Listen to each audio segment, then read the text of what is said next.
কোনো অবস্থাতেই যাতে নয়াদিল্লি ইসলামাবাদের দ্বন্দ্ব পরমাণু সংঘাতের দিকে না যায় সে বিষয়ে আন্তর্জাতিক মহল সতর্ক বলেই জানিয়েছেন ভান্স। বললেন, সাধারণভাবে ভারত পাক সংঘাত আমাদের নাক গলানোর বিষয় নয়, তাই আমরা যুদ্ধে জড়াতে বা ওই দুই দেশকে নিয়ন্ত্রণও করতে পারি না, বড়জোর উত্তেজনা প্রশমনের আবেদন জানাতে পারি। তবে কোনো অবস্থাতেই যাতে নয়াদিল্লি ইসলামাবাদের দ্বন্দ্ব পরমাণু সংঘাতের দিকে না যায় সে বিষয়ে আন্তর্জাতিক মহল সতর্ক বলেই জানিয়েছেন ভান্স।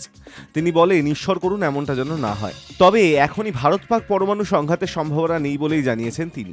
ঘটনাচক্রে গত 9 মে রাত্রিবেলায় পাক অধিকৃত কাশ্মীর এবং পাক পাঞ্জাব প্রদেশের 9টি জঙ্গি ডেরায় ভারতীয় সেনার অপারেশন সিন্দুরের পর আমেরিকার প্রেসিডেন্ট ডোনাল্ড ট্রাম্প দুই পরমাণু শক্তিধর দেশের সংঘাত থামানোর জন্য মধ্যস্থতার বার্তা দিয়েছিলেন। কিন্তু কয়েক ঘন্টার মধ্যেই উল্টো সুর শোনা গেল তার ভাইস প্রেসিডেন্টের গলায়। ভারত ও পাকিস্তানের মধ্যে উত্তেজনার আবহে ভান্স ওয়াশিংটনের ভূমিকা ব্যাখ্যা করতে গিয়ে বলেন, আমেরিকা ভারতীয়দের তাদের অস্ত্র সংবরণের নির্দেশ দিতে পারে না, আমরা পাকিস্তানিদের তাদের অস্ত্র জমা দিতে বলতে পারি না, তাই আমরা কূটনৈতিক পথ অনুসরণ করব।